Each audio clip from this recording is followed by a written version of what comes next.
Guys, this is Grace and welcome to process video 225, and this is entitled What a Story, and this is going to be an 8.5 by 11 piece 8.5 by 11 piece layout.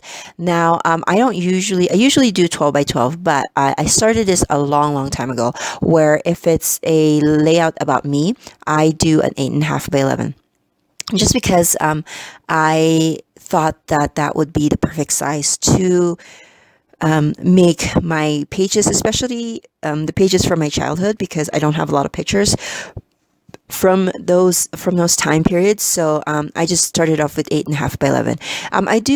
I have made some 12 by 12 of like about me layouts, but very rarely, because I like to keep the 12 by 12 for my family album and also for the albums for the kids. So I'm starting off with, let me premise this by saying that all of the items all the items that I will be using for this particular layout is from my stash bin, or scrap bin, I should say. So if you are looking for ideas or designs to use your scraps, this might be the layout for you. Now I am using a single 4x6 photo, and I will tell you about the story of this particular layout or picture in a little bit, but let me just tell you that I did trim that slightly smaller, because initially I thought that maybe I could center that in between or in the center of that floral paper, but I actually ended up kind of moving it slightly to the left, just to kind of match the rest of the design.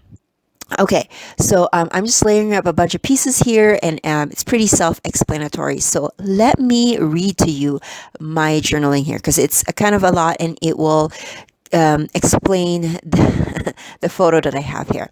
Okay, so the title of the layout is What a Story, because it is definitely a story. Let me read the journaling. Have you ever had that moment where a picture of that specific memory would be very important in the retrieval of said memory? Well, I have, and this right here is an example of that. During our trip to Idaho for my graduation, I discovered that my right index finger started to itch really bad. At first, it was manageable, but after about 24 hours, I have noticed that it was painful to the point that I couldn't even sleep because of the dull, throbbing pain. I went through my graduation day bearing the pain with some Tylenol along the way. But then when we got to Yosemite, that's when I really noticed how infected it was.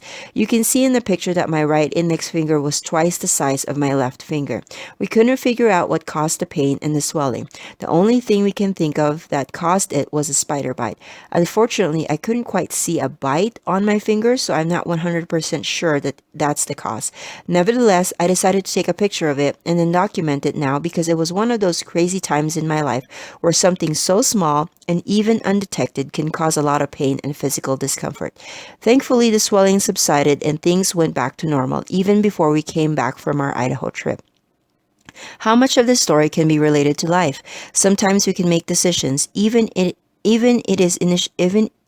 it is initially insignificant, that can cause pain and discomfort in the long run. Just some musings to attach to a crazy weird photo of my fingers. So that is basically the story of that, and I'm just glad that it wasn't anything major, but it was really painful.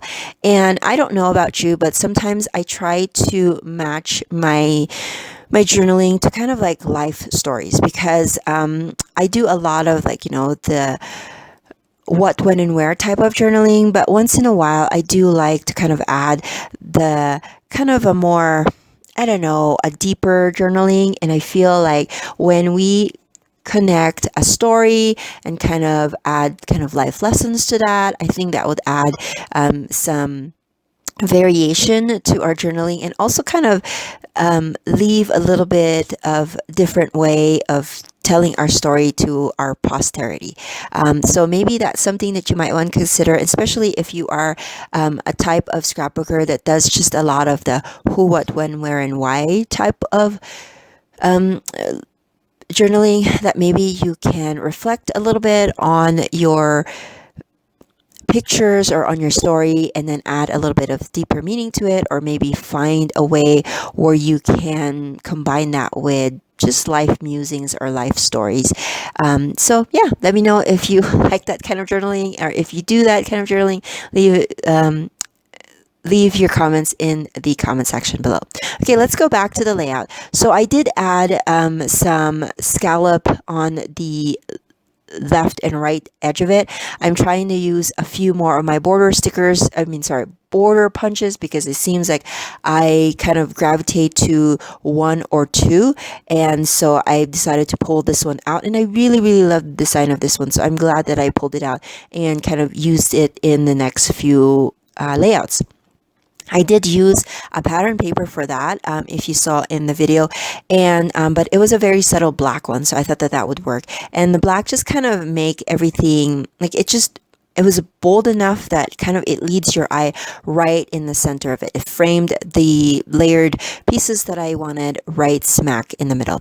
So I did add some kind of yellow tones as a frame in between the black scallop border and also my layered pattern paper, and I also framed my photos with two pieces of paper, one that's kind of more yellowish, and then a blue one. So, and then I'm adding a few more items here. Like I said, initially I'd wanted that layout, or that photo rather, to be in the center, but then my journaling was in kind of more to the right, so I thought that I would just move that to the left, kind of make that balance. And then I was deciding to tuck in these little cut aparts in between, and I will add two of them here, but not the third one. So I will add one to the bottom and then one to the top, and then the one on the bottom, that will house my title, and then the one on the top will house some stamping and some embellishing. So we're almost done with this page here. This actually went by pretty fast, and again, I wasn't using any sketches here. It was just my design. I really just wanted to play with my scraps. I have been doing a lot of scrapbooking lately, especially with the stay-at-home order. Not that I had a lot of time, because I did go back to work like halfway through the stay-at-home orders, but I have noticed that I was making a lot of layouts, especially during the time where I didn't have work. And so I had amassed a lot of paper scraps. And I feel like, I don't know, I feel like when there's a lot of scraps, I feel like I need to like stop making or using whole pieces and kind of pay attention to them a little bit more. And I just don't like the fact that there's a lot of, like I would collect a lot of scraps of paper because they just get really bulky in my scrap storage. And so I like to, once in a while, pull as many of them as I can in order to make some layouts. And so I guess if I had if I had a full sheet of this letter stickers, that I would just go with a single color, but I didn't have T's and I actually didn't have any R's, so I'm kind of changing a B to an R.